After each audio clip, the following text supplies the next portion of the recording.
Hello, chess friends. I have selected 6 traps for you in the popular Ruy Lopez. They are so easy to overlook and can be used with success in your own games. Let's go. With a6, black keeps the option of playing b5 at a later stage to reduce the pressure on the c6 knight, which in turn defends the central e5 pawn. An additional point of that move will be revealed in our first trap.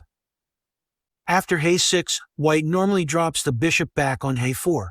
Black can play the solid but passive d6, and after d4, b5, bishop b3 exchanges on d4 follows, and white can carelessly take on d4, activating the trap known as the Noah's Ark trap. c5 is played, attacking the queen, and c4 will follow, trapping the light squared bishop. White can delay this, but after a few moves he will lose his bishop due to this powerful pawn formation on the queen side. In the second one, black plays the more classic knight to f6, and white plays the inaccurate d4, opening the game prematurely. I bet white players still playing this are banking on the following trap. Black pushes b5 and grabs the pawn on d4. White takes on d5, and black may naturally recapture on d4, but it's a big mistake. It was better for him to play c5 followed by c4, regaining the piece using the Noah's Ark trap. In this position, white hits the knight with e5, and when black brings his knight back on his only available square, white concludes the game with queen to f3, winning the rook, as checkmate is threatened on f7. On move 4, white can take on c6, entering the exchange variation. Black recaptures with the d-pawn, opening up the diagonal of the c8 bishop. The main theoretical moves from there are castles, bishop g4 pinning. White tries to get rid of the pin with h3, but black maintains the bishop with h5. If white is greedy enough and takes the bishop, h takes g4 opens the h-file. No matter where white moves his knight, queen to h4 will lead to a mate on the h-file. Even after f3, there is g3 and mate is coming anyway. I give you the time to support the channel. Don't worry, it's not a trap.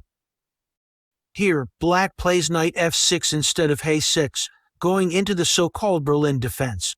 This opening has a solid and even dull reputation for many, but it's still a game of chess and black has to play carefully. After the solid d6 move, rook to e1 and bishop g4, white plays d4. Many amateurs playing black are terrified of the idea of d5, attacking the pinned knight, and therefore will take on d4, but this move loses. White starts by playing e5, and after black takes, he plays knight takes e5, apparently ignoring the pin to his queen and putting pressure on the c6 knight. Black has to take the queen, and after knight takes c6 check, king d7, knight takes d8 and king takes d8. White takes on d1, and if you do the math, white has 3 pieces and black has only 2, so white is up a piece. We have again a Berlin defense position in which white castles. Black takes the pawn on e4 and white pushes d4, opening the game. a6 is a possible move here, but not a very good one. White retreats to d3 and black consolidates his knight with d5.